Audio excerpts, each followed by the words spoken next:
Hi everyone, wish you growing well and welcome to super academy. Last lecture पे हमने संविधान सभा के जो इंपॉर्टेंट फैक्ट थे वो कवर किए थे। उसमें थोड़ी सी डिटेलिंग रह गई थी जिसमें मैंने आपसे कहा था पीडीएफ से हम उसको कवर करेंगे, जिसमें महत्वपूर्ण समितियां आज इस वाले लेक्चर में कवर करेंगे, क्लियर। और जो जो इम्पोर्टेंट फैक्ट और रह गए थे वो इसमें कवर करेंगे, क्लियर। कोर्स का ओवरव्यू, हम कोर्स में क्या क्या पढ़ने वाले हैं। नेशनल कॉन्स्टिट्यूशनल असेंबली की क्लास थी जिसमें मैंने आपको शुरू में पहली वाली जो क्लास है उसमें मैंने आपको फैक्ट जितने भी थे वो आपके नोट्स बनवा दिए थे। इस वाली लेक्चर में हम पीडीएफ से कवर करेंगे, क्लियर। संविधान क्या होता है? संविधान एक ऐसा वैधानिक दस्तावेज होता है जिसमें उस देश की जनता का विश्वास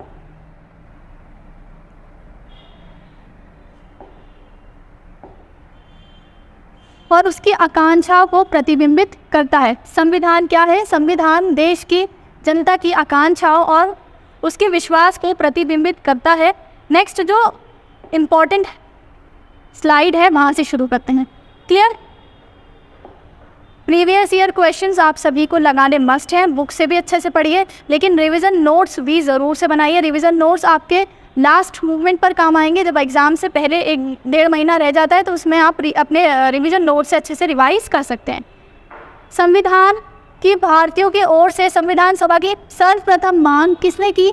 1934 में स्वराज पार्टी ने संविधान सभा के गठन की मांग की और इसका विचार पहली बार किसने दिया था?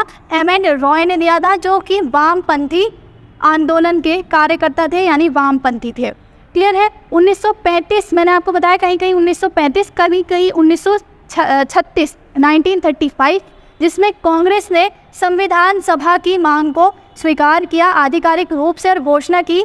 किसके द्वारा? पंडित जवाहरलाल नेहरू जी के द्वारा घोषणा की गई कि स्वतंत्र भारत के लिए संविधान सभा का जो निर्माण किया जाएगा वो वयस्क मताधिकार के आधार पर चुनी गई संविधान सभा द्वारा किया जाएगा। यानी कि हमारी जो संविधान सभा बनेगी वो किस आधार पर बनेगी? वो वयस्क मताधिकार के आधार पर बनेगी। लेकिन जो फाइनल संविधान सभा हमारी बनती है 1946 में, वो वयस्क मताधिकार के आधार पर नहीं बनती है, क्योंकि उस टाइम पर देश में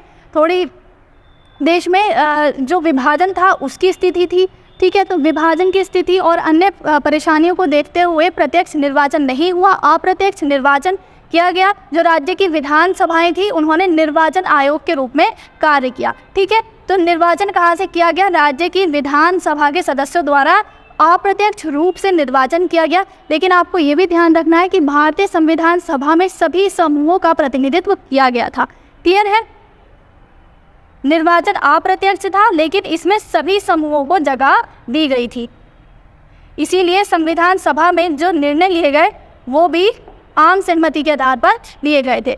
नेहरू जी की मांग को सैद्धांतिक रूप से अगस्त प्रस्ताव में स्वीकार किया गया। तो ये तीनों फैक्ट अलग अलग हैं, ध्यान रखना है। अगस्त प्रस्ताव में मांग को स्वीकार किया गया। कैबिनेट मिशन में संविधान सभा की किस प्रकार बनाई जाए उसका प्रस्ताव रखा गया था। तो कैबिनेट मिशन का अलग महत्व है। क्रिस्प मिशन में संविधान सभा का निर्माण किस प्रकार किया जाए इसका प्रस्ताव रखा गया था और कैबिनेट मिशन के आधार पर हमने उस प्रस्ताव को स्वीकार किया था। तो तीनों फैक्ट अलग हैं, ध्यान रखना है। अगस्त प्रस्ताव 1940 में आया जिसमें हमने संविधान सभा जो ब्रिटेन है उसके द्वारा भारतीयों की संविधान सभा की मांग को स्वीकार किया गया था। फिर 1942 में क्रिस्प मिशन आया जिसने सर्वप्रथम संविधान सभा के निर्माण का प्रस्ताव रखा। उसके बाद 1946 में 1946 में कैबिनेट मिशन आया। कैबिनेट मिशन के आधार पर हमारी संविधान सभा का निर्माण किया गया। तो तीनों फैक्ट इंटरलिंक हैं, अलग अलग हैं, ध्यान रखने हैं, क्लियर है। एक निर्वाचित संविधान सभा द्वारा भारतीय संविधान का निर्माण करने का प्रस्ताव सर्वप्रथम 1942 में क्रिस्प मिशन द्वारा दिया गया। कैबिनेट मिशन योजना 1946 के द्वारा भारतीय संविधान सभा का प्रतिनिधित्व निर्वाचन के आधार पर दिया गया। ये तीनों ही प्रीवियस ईयर क्वेश्चंस आपसे पूछे गए हैं, आप लोग चेक करेंगे, क्लियर। ये वाली स्लाइड क्लियर है। नेक्स्ट है संविधान सभा के कुल सदस्य संख्या कितनी थी? 389 निर्धारित की गई थी, जिसमें 296 सीटें किसको दी गई थी? ब्रिटिश भारत को दी गई थी और 93 सीटें किसको दी गई थी? देसी रियासतों को दी गई थी। कुल सीटों का आवंटन 389 था। चुनाव कितनी सीटों पर हुआ? 296 सीटों पर चुनाव कराए गए। यहाँ पर जो प्रतिनिधित्व दिया गया वो मनोनयन के आधार पर दिया गया, यानी कि देशी रियासतों ने अपने प्रतिनिधि को स्वयं निर्वाचित किया था। क्लियर है? जुलाई अगस्त 1946 को कांग्रेस निर्वाचन होते हैं, चुनाव होते हैं, और कांग्रेस को 208 सीटें प्राप्त होती हैं, मुस्लिम लीग को 73 सीटें प्राप्त होती हैं। मुस्लिम लीग का प्रतिनिधित्व कम होने के कारण 16 अगस्त 1946 को मुस्लिम लीग क्या मनाती है? प्रत्यक्ष कार्यवाही दिवस मनाती है। क्या मनाती है? प्रत्यक्ष कार्यवाही दिवस मनाती है। आपको ध्यान रखना है, जब संविधान सभा का निर्माण किया गया तो उसमें किसी भी देशी रियासत ने अपने प्रतिनिधि को नहीं भेजा। धीरे धीरे करके दूसरी तीसरी बैठक में देशी रियासतें आनी शामिल हुई, और हैदराबाद ऐसी रियासत थी जिसने किसी भी अधिवेशन में भाग नहीं लिया। क्लियर? 9 दिसंबर 1946 को संविधान सभा की पहली बैठक बुलाई गई। तो 9 दिसंबर 1946 का 2 रूपों में महत्व है। एक तो ये पहली बैठक है, और दूसरा इसमें हमारे अस्थायी अध्यक्ष डॉक्टर सच्चिदानंद सिन्हा को वरिष्ठता के आधार पर अध्यक्ष चुना गया। क्लियर? इसमें मैंने आपको बताया था जो चुनाव हुए थे 296 सीटों पर, उसमें 15 महिलाएं निर्वाचित होकर आई थी। कुल कितनी महिलाएं थी? 15 महिलाएं थी। लेकिन भाग कितनी महिलाओं ने लिया? पहली बैठक में 9 महिलाओं ने भाग लिया। क्लियर? तो इस तरह के क्वेश्चंस भी बनते हैं। कुल महिलाएं कितनी थी? 15 थी। भाग कितनी महिलाओं ने लिया? 9 महिलाओं ने लिया। फिर उसके बाद दूसरी बैठक होती है, यानी दूसरा अधिवेशन होता है 11 दिसंबर 1946 को, जिसमें संविधान सभा ने डॉक्टर राजेंद्र प्रसाद को स्थायी अध्यक्ष बनाया, निर्वाचित किया। 13 दिसंबर उद्देश्य प्रस्ताव प्रस्तुत किया गया। उद्देश्य प्रस्ताव मैंने आपको बताया, इसमें संविधान की प्रकृति के बारे में, संविधान के उद्देश्यों के बारे में बताया गया है। प्रस्तुत कब किया गया? तीसरे अधिवेशन में प्रस्तुत किया गया 13 दिसंबर 1946 को, और 22 जनवरी 1947 को इसको पारित किया गया। क्लियर? पारित कब किया गया? 22 जनवरी। दोनों ही डेट आपसे पूछी गई हैं। एक और क्वेश्चन यहाँ से बनता है, आप लोग नोट करेंगे। तीसरा अधिवेशन था, बैठक कौन सी थी? 5वीं बैठक। ठीक है, 5th बैठक थी, जैसे शेड्यूल होते हैं ना, तो 5वीं बैठक की बैठक पूछी थी, तो उसमें तीसरी थी, तो कई सारे स्टूडेंट्स ने तीसरी लगाई, लेकिन 5वीं बैठक तीसरा अधिवेशन। क्लियर? नेक्स्ट, माउंटबेटन योजना, जिसके आधार पर भारत का विभाजन किया गया और भारत को 2 भागों में, भारत पाकिस्तान में बांटा गया। 3 जून 1947 के तहत हुए विभाजन के प्रमाण स्वरूप पाकिस्तान के लिए एक पृथक संविधान सभा का निर्माण किया गया, जिसलिए जो प्रतिनिधित्व दिया गया था मुस्लिम लीग को, वो खत्म हो गया। संविधान का निर्माण में कितना टाइम लगा? 2 वर्ष 11 माह 18 दिन। ये भी बहुत कॉमन क्वेश्चन है जो आपसे पूछा जाता है कॉन्स्टिट्यूशनल असेंबली से। कुल नहीं, इसके 11 अधिवेशन संपन्न हुए जिसमें संविधान का निर्माण हुआ। दोनों क्वेश्चन अलग हैं, दोनों इंपॉर्टेंट है, ध्यान रखना है। कुल अधिवेशन 12 हुए। ठीक, संविधान का निर्माण कितने अधिवेशन में हुआ? संविधान का निर्माण 11 अधिवेशनों में हो गया। लास्ट अधिवेशन जो एक अधिवेशन था वो कब बुलाया गया? 24 जनवरी 1950 को बुलाया गया। ठीक है, जिसमें राष्ट्रीय गान, राष्ट्रीय गीत, हमारे राष्ट्रपति को चुना गया और 284 सदस्यों ने संविधान पर हस्ताक्षर किए। ठीक है, संपन्न हुए और दिन कितने लगे? 165 दिन में हमारा संविधान बनकर तैयार हो गया। भारतीय संविधान के निर्माण के समय सर बेनेगल राव या BN राव को संवैधानिक सलाहकार नियुक्त किया गया। मोस्ट इम्पॉर्टेंट, कई बार पूछा गया है, तो ये वाला फैक्ट आपका मोस्ट इम्पॉर्टेंट है कि संविधान के निर्माण में बेनेगल राव BN राव को संवैधानिक सलाहकार नियुक्त किया गया था। क्लियर? नेक्स्ट आता है 26 नवंबर 1949 को भारतीय संविधान भारत के लोगों द्वारा अंगीकृत, अधिनियमित और आत्मार्पित किया गया। संविधान पूर्ण रूप से 26 जनवरी 1950 को लागू किया गया। ठीक है, लागू किया गया। लागू करने का रीज़न मैंने आपको बताया था, 1930 में हमने स्वतंत्रता दिवस मनाया था, इसीलिए हमने 26 जनवरी को इसको लागू किया गया। भारतीय संविधान सभा में कुल कितनी महिला सदस्य की संख्या थी? मैंने बताया 15 महिलाएं थी, जिनके नाम विजय लक्ष्मी पंडित कई बार ऑप्शंस में पूछ लिए जाते हैं, राजकुमारी, अमृत कौर, सरोजनी नायडू, सुचिता कृपलानी जो यूपी की पहली मुख्यमंत्री बनी, महिला मुख्यमंत्री बनी, पूर्णिमा बनर्जी, नीला राय, जी दुर्गाबाई, हंसा मेहता, कमला चौधरी, रेणुका रे, मालती चौधरी। आपके पास PDF जाएगी, आप लोग पढ़ सकते हैं। इसमें एक नाम पूछा जाता है बेगम एजाज रसूल का, क्योंकि एकमात्र मुस्लिम महिला थी। मैंने आपको बताया जितनी भी कम्युनिटी थी सबको समान प्रतिनिधित्व दिया गया था। क्लियर? तो इनका नाम पूछा जाता है तो आपको ध्यान रखना है। क्लियर? बेगम एजाज रसूल। नेक्स्ट, 2 दिसंबर 1946 को अंतरिम सरकार का गठन किया गया। ये वाली डेट भी पूछी जाती है।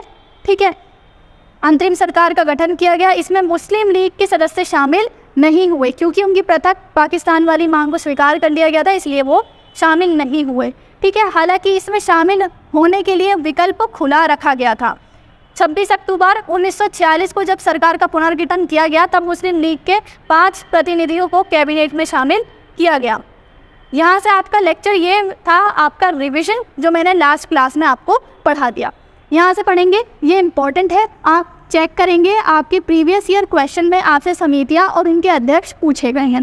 ठीक है, कौन सी समिति के अध्यक्ष कौन है? तो संघीय संविधान समिति, इसके अध्यक्ष पंडित जवाहरलाल नेहरू। संघीय संविधान समिति के अध्यक्ष पंडित जवाहरलाल नेहरू। प्रक्रिया विषयक नियमों संबंधी समिति डॉक्टर राजेंद्र प्रसाद।